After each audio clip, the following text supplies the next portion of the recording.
All right, this is problem 1192. It's on page 478. And I'll read it to you as I write down the problem number. Pump is located near the edge of a horizontal platform shown. The nozzle at A discharges water with an initial velocity of 25 feet per second at an angle of 55 degrees from the vertical. Determine the range of values of the height H for which the water enters the opening BC. All right, this is a fairly straightforward problem. It essentially just involves constant acceleration. I'm going to copy this as I talk about it. Basically, the water string has to hit a 4-foot wide opening. All this is ground. The pump is on a scissor lift, which I won't draw all of. It's in your book. But the pump has some kind of nozzle on it where the water is sprayed up out of that nozzle. I'll make this reference point A, which is just at the tip of the nozzle. And the angle of the water with respect to vertical is 55 degrees. Now the water has to shoot up and out of the nozzle, and it needs to land in this opening. And the question is, what are the ranges of heights? What's the range of heights over which the water will actually hit the opening or go into the opening? Now, why this problem is set up this way, I don't know. I don't know the practical application of it. But we can figure out the answer. Now, there's a little bit more information given. That is that there's 20 feet from A to B in the horizontal direction. Now, a lot of students, when they see a problem like this, they start to get worried because they don't know how to deal with a stream. Okay, they know how to deal with a particle, but not a stream. Well, frequently we will treat a stream as if it is just a stream of particles. In fact, that's actually what happens. If there's a few Mythbusters videos that I'll share with you after this video, maybe if we have the time, where you see the stream actually separate into discrete droplets.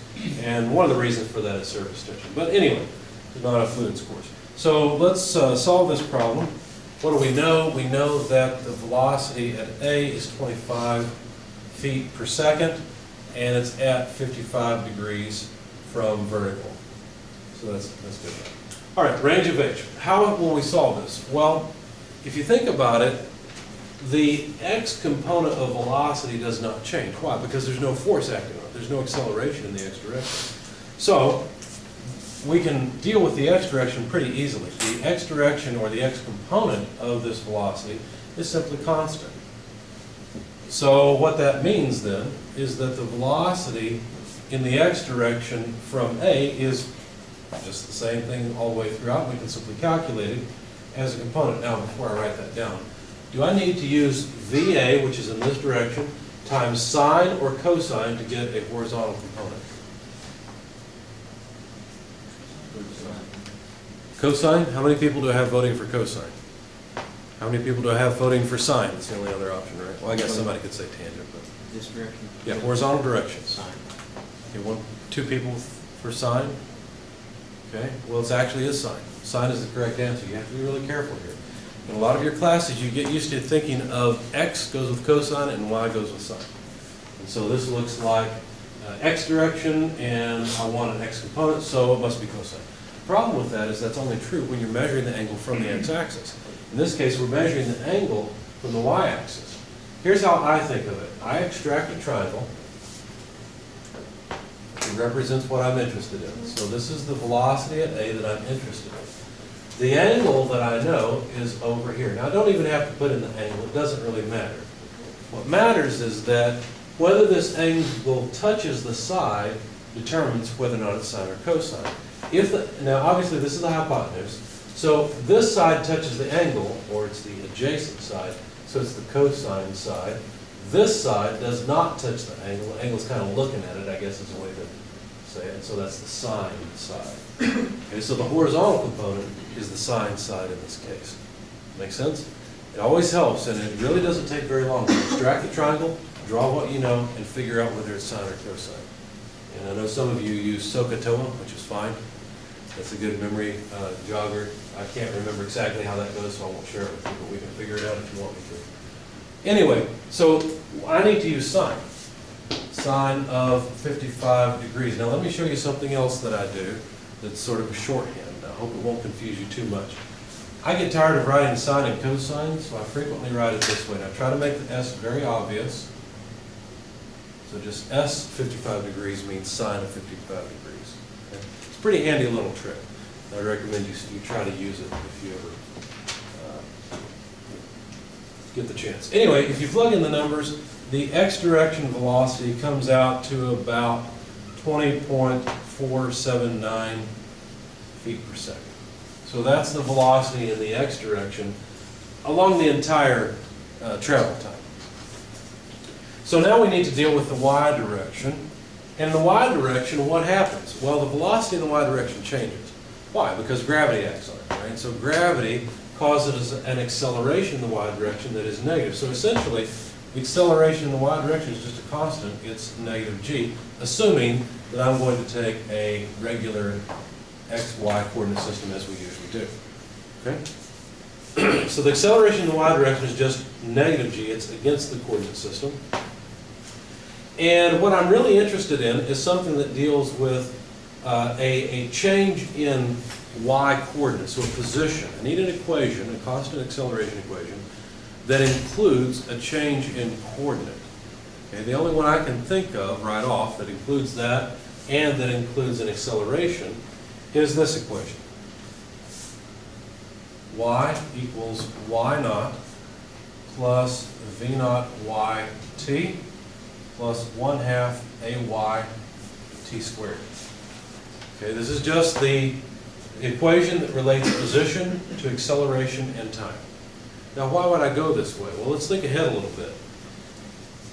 I'm interested in how high something needs to be so that in the time it takes to go from A to B in the horizontal direction, the vertical change will be h. Does that make sense? So I can probably come up with some equation, since this x velocity is constant, where I relate position change to time. And then if I had that time, I could plug that time in here. I know the acceleration, and that would give me the change in height. Does that make sense? So that's my solution strategy. Now, this h doesn't quite look like these two y's. So let's take the difference between these two. Let's put them on one side and see what that relationship might actually be. By the way, since ay is negative g, let me just go ahead and make that substitution as well. Now, y less y naught. Is the initial position, in other words, the position at A, higher or lower than when the stream reaches B and C? It's higher, right? And so this number, y naught, would be larger than the final number, y, right? I have a question. Sure, please. For the y, see for the x direction, you find the velocity in x direction, right? Why you not find the acceleration in x? Is there any acceleration in the x direction? No. No, there's not. That's why. Because the velocity in the x direction is constant, so that's why I didn't talk about any acceleration. You have to be careful when you're writing this. You don't want to just throw equations at things, okay? It's true that you could apply an equation like this to the x direction, but you're just shooting yourself in the foot because you're just confusing yourself. You've added in this acceleration, if you apply it to the x direction, that's zero, and so really that term is gone. Okay? So yeah, good question. Anything else? Okay. All right, well, let's see. So my whole point is by the time we reach B or C, that y position is going to be lower than the initial, and so really this is just negative h. Does that make sense? So the final position, whether it's B or C, less the initial position, y naught, is going to be the negative of h, because h is going to be a positive number. I want to calculate the height as a positive number. Okay? All right, so here's an equation that relates h, which is what we want to know, to time and acceleration. Now, we already know the acceleration, so the only thing we need to do is figure out how long it takes the stream to go from A to B. And we can figure that out, and also A to C. We can figure that out simply based on the x component of velocity, how fast it's moving. Because look, the velocity, so let's do it this way. If we inspect what's going on from A to B, then in the x direction, Shouldn't that be plus half GT squared? should this be plus Oh, no, half you're GT right, you're squared? right. Good question. I appreciate you asking that, actually, even if you understand, because if you're asking the question, someone else is too, right? Probably half the class. So the reason that's negative is because the acceleration in the y direction is negative. Yes. Okay.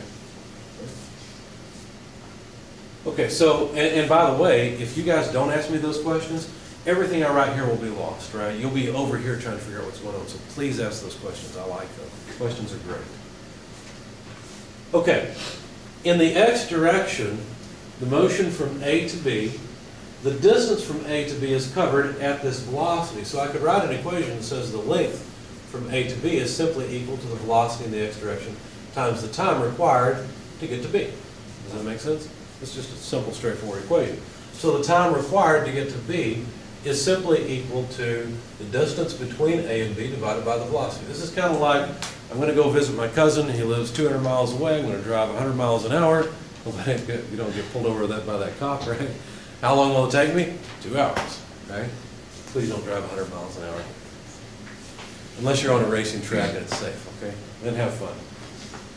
Okay, so the distance between A and B is 20 feet, and we know that the speed we're moving at is 20.479 feet per second. Feet go away and we'll just get seconds. So the amount of time required for the stream to go from A to B is about 0.977 seconds. Okay? All right, so now we should be able to inspect the y direction, and all we're doing here is dealing with components of motion. But inspect the y direction and ask the question, okay, how much height is covered in that time? Well, we've already got an equation for it.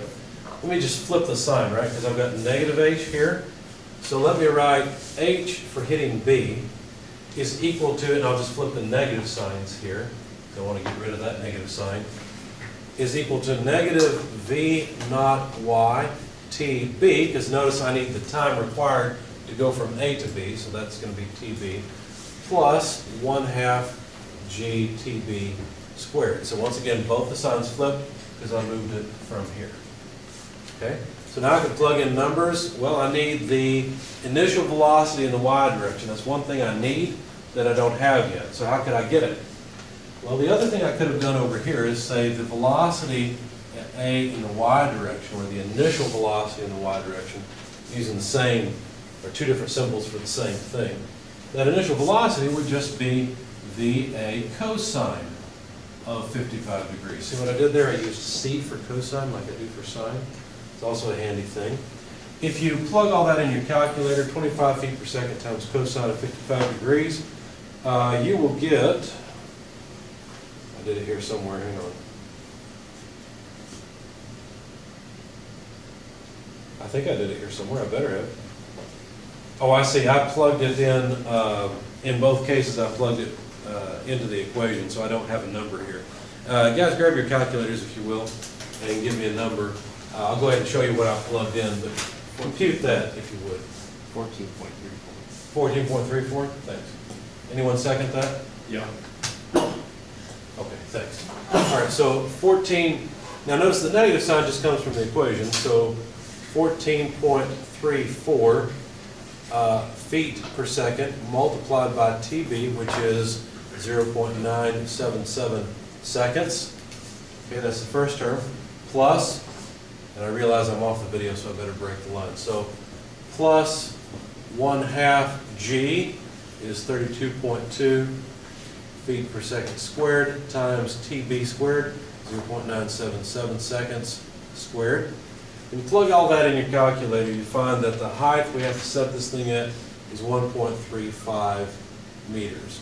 So that's the height required in order for this stream to hit B. What about C? Well, let's find out. We're going to run through the exact same thing again. We'll use the exact same equation. So there's no point in erasing all of this. We'll just erase the parts that are no longer correct. Instead of moving from A to B, move from A to C. By the way, if you're writing all this down, you're welcome to. But, and I know this is not posted yet, but I do scan and post all my examples. So it's up to you whether or not you write these down. They'll always be in PDF format eventually, okay? Trying to catch up on that. So what's different here? Well, the only difference is that the distance between A and C is different from the distance between A and B. In fact, it's 24 feet instead of 20 feet. And so the amount of time required is a little bit longer. That required time is about 1.172 seconds. And so now the height required to get to C, so the stream just impacts point C, would be the initial velocity in the y direction. Well, this equation, we just changed TB for TC. Okay, so plugging in 1.172 for the time instead of 0.977 seconds gives us a height. Let's see, let's make a note here. This was height of B. So for C, it gives us a height of 5.3 meters, 5.30 meters. And that's the height required for the string to hit C, yes. Feet. Feet. I'm sorry, thanks.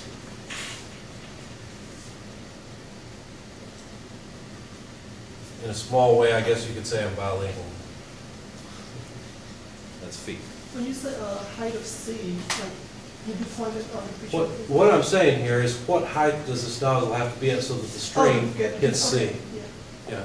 Or what height does it have to be at for the stream to hit B? Good question. Anything else?